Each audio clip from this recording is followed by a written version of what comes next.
Ya, jadi kali ini sebelum kita buat acara tanya jawab, ada kemarin orang yang bertanya kepada saya, Bang, apakah anak kecil, anak di bawah umur, boleh melapor ke polisi, melapor tindak pidana? Ada yang mau jawab? Boleh nggak kira-kira? Ya, mohon izin. Ya, silakan Mas Suko. Ya. Kalau untuk anak di bawah umur harus ada perwakilan dari orang tua atau yang mewakili. Kalau untuk masalah pidana 12 tahun ke atas. Itu aja untuk. Oke, yang lain. Ayo, memberanikan diri. Kalau menurut saya boleh, Panglima. Alasannya? Alasannya kalau dia melapor itu kan ada yang sesuatu yang terzolimi, kayak gitu aja. Oke, itu logikanya gitu ya. Ya. Oke, bagus. Ada lagi? Jadi begini ya. Kita bicara teman-teman berdasarkan hukum, ya, berdasarkan azas hukum, berdasarkan teori hukum, dan berdasarkan filsafat hukum. Ya, yang disampaikan sama Herwandi tadi itu filsafatnya, ya, bahwa ada orang terjolimi, ya lapor kan gitu. Benar itu azasnya dia. Nah, di dalam KUHP, teman-teman, tidak ada disebut batasan siapa yang boleh melapor atau tidak. Atau begini, siapa yang melapor gitu ya. Yang berboleh melapor. Di dalam KUHP itu disebut bahwa yang boleh melapor itu adalah orang yang melihat, mengetahui, mengalami adanya dugaan tindak pidana. Jadi tidak disebutkan harus anak-anak, di situ siapapun yang mengetahui, melihat, mengalami adanya dugaan tindak pidana, dia bisa melapor. Itu menurut KUHP itu, menurut undang-undang kita. Kecuali delik aduan. Kalau delik aduan yang melapor harus korbannya yang mengalami itu. Di luar delik aduan siapapun boleh. Saya ingin buka sedikit lagi ya. Dasar penyidik melakukan penyidikan itu adalah laporan polisi. Ya. Nah, laporan polisi ini ada dua, teman-teman. Yang satu laporan polisi model A, yang satu lagi laporan polisi model B. Kalau laporan polisi model B itu laporan dari masyarakat. Ya. Masyarakat yang saya sebutkan tadi, mengetahui, mengalami, melihat adanya dugaan pidana, dia boleh melapor. Itu nanti dibuatkan model B. Ya. Lalu laporan polisi model A. Model A ini dibuat oleh polisi sendiri ketika dia mengalami atau mendapat informasi. Dia buatkan laporan polisi model A namanya. Biasanya ini berawal dari intelijen, ya, informasi dari intelijen masuk, dibuatkan laporan polisi oleh polisi ini. Itu laporan polisi model A. Kedua laporan polisi ini bisa jadi dasar penyidikan. Nah, kembali ke yang tadi, apakah anak kecil boleh? Tadi kita sudah tahu tidak ada aturan. Yang penting dia mengetahui, melihat, mendengar, mengalami kejadian tindak pidana. Oke, saya mundur sedikit lagi. Pidana itu ya, itu mengatur hubungan rakyat dengan negara. Jadi bukan mengatur hubungan rakyat dengan rakyat. Siapa yang melakukan tindak pidana, teman-teman? Berarti dia berhubungan dengan negara. Berlawanan dengan negara dia. Beda dengan perdata. Kalau perdata, Herwandi bermasalah dengan Adri, mereka lah yang bermasalah, negara nggak ikutan. Ya, misalnya si Adri minjam uang ke Herwandi nggak dibayar, itu urusan mereka berdua. Tapi kalau Adri memukul Herwandi, itu urusan negara. Si Adri bertanggung jawab kepada negara, bukan kepada Herwandi ini. Itu bedanya pidana dengan perdata, teman-teman ya. Makanya di pengadilan, korban ini diwakili oleh jaksa negara. Korban ini nggak ikut dia di sidang itu, dia hanya jadi saksi. Ya, korban itu hanya jadi saksi dia di sidang.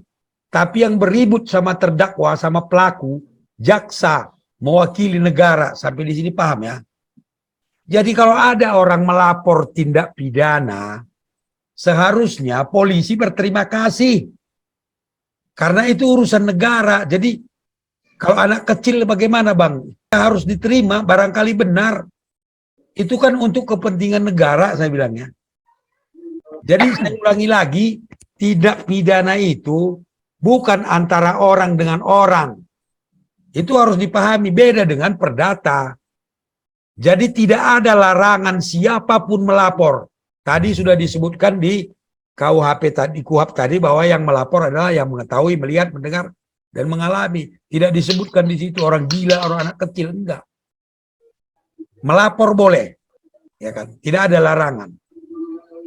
Nah, tadi Mas Suko mengatakan bahwa harus ada wali atau gimana ya? Ini masyarakat berpendapat banyak seperti Mas Suko ini. Padahal itu salah. Kalau perdata tadi, itu dia harus ada walinya. Karena takut dia tidak cakap hukum, nanti dibodohi orang karena masih kecil, maka harus didampingi wali gitu loh. Karena yang bermasalah dia dan orang dan orang ya. Makanya perlu wali. Tapi kalau pidana itu yang bermasalah negara. Nggak perlu siapapun walinya. Yang penting ada informasi masuk ke negara bahwa ada pencurian, bahwa ada pembunuhan. Harusnya negara kan berterima kasih kan. Jadi tidak ada sebenarnya alasan polisi menolak laporan, teman-teman. Sudah salah kaprah itu. Laporan pidana itu bukan kepentingan pribadi. Saya ulangi lagi. Adri menipu si Herwandi ini.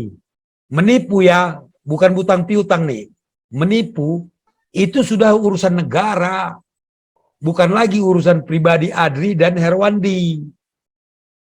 Makanya pelakunya dipenjara, bukan disuruh bayar utang tadi.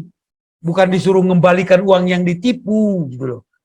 Penjara dia hukumannya. Saya ulangi lagi, ini urusan negara. Jadi kita harus paham ini. Orang elang maut harus paham. Kecuali bukan tindak pidana. Itu memang bukan urusan polisi. Gitu. Tapi kalau pidana wajib diterima. Masalah benar atau tidak nanti diselidiki oleh polisi. Laporan polisi model A tadi itu kerja polisi sendiri. Dia cari ke sana kemari dugaan penyelidikan namanya. Lalu ditemukanlah dugaan tidak pidana, dibuatlah laporan polisi model A. Contohnya apa teman-teman? Judi. Ada nggak orang yang melaporkan judi? Nggak ada, polisi cari sendiri kan. Diselidiki, diintip-intip, ada orang main judi. Dibuatkan laporan polisinya model A.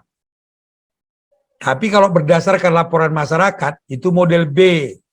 Makanya saya bilang kalau mau laporan polisi model B itu tadi wajib polisi harus berterima kasih. Jadi bukan ditolak.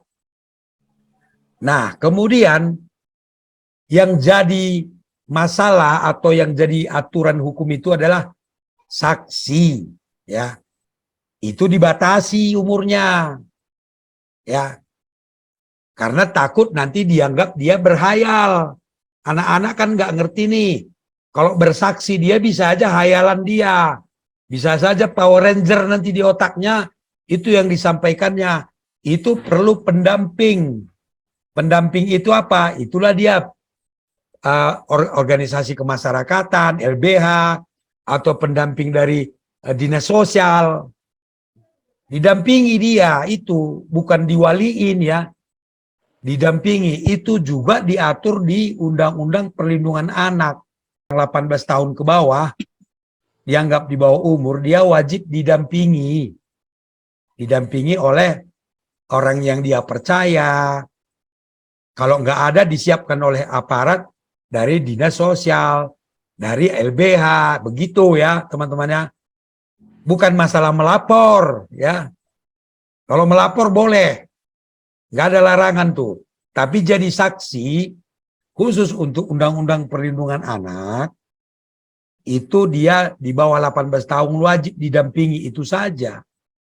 Dan untuk KUHP beda lagi. Di KUHP beda. Itu di bawah 15 tahun dia tidak disumpah. Ya, artinya apa? Keterangan anak di bawah 15 tahun itu dijadikan petunjuk karena dia tidak disumpah. Ini kalian harus paham nih. Jadi boleh anak-anak itu jadi saksi. Tapi kalau di KUHP dia hanya jadi petunjuk. Ingat, alat bukti itu ada 5. Ya, saksi, keterangan ahli, surat, petunjuk, keterangan terdakwa. Jadi salah satu alat bukti adalah petunjuk. Nah, keterangan anak di bawah umur tadi itu dijadikan petunjuk. Jadi kalau ada orang bilang anak kecil tidak boleh melapor, harus pakai wali dari pengadilan negeri lagi segala macam, ngarang itu. Dari mana dasarnya? Nanti ada orang anak umur 5 tahun, 6 tahun melihat terjadi pembunuhan misalnya. Lalu dia mau melapor ke kantor polisi, harus ada wali dulu, ke pengadilan dulu, ya kelamaan. Lagi pula tadi itu bukan untuk pidana. Jadi kalau melapor siapapun boleh. Kalau kurang yakin, jadikan petunjuk. Begitu saja. Ya, terima kasih harusnya negara kalau ada yang melapor itu ya. Jadi kalian bisa sebarkan itu. Siapapun boleh melapor ke kantor polisi dalam hal tindak pidana. Kecuali bukan tindak pidana, itu bukan urusan polisi. Kalau laporannya bohong gimana bang? Makanya diselidiki kan. Ketika ada laporan kan diselidiki dulu nih, bener nggak nih? Begitu. Kalau nggak benar berarti tidak dibuatkan laporan polisinya. Kalau benar, dibuatkanlah laporan polisi. Bisa model A, bisa model B. Saya ulangi lagi, kalau pidana itu pelakunya berhadapan dengan negara, bukan dengan korban. Ingat itu. Makanya yang mewakili korban itu jaksa. Korban kan nggak ikut ngomong tuh. Hanya jadi saksi kalaupun dia dilibatkan. Yang berdebat di pengadilan adalah jaksa dan terdakwa. Terdakwa ini diwakili oleh pengacaranya. Jelas ya, ini sederhana ya. Saya rasa bahasa saya ini bahasa orang kampung seperti biasa. Saya rasa kalian bisa paham. Mudah-mudahan dipahami ya. Oke, ada yang bertanya setelah ini, apa bisa juga tentang ini, bisa juga tentang hal lain. Dan kalau ada yang bertanya teman-teman, yang lain bisa menjawab juga, memberi komentar ya, silakan.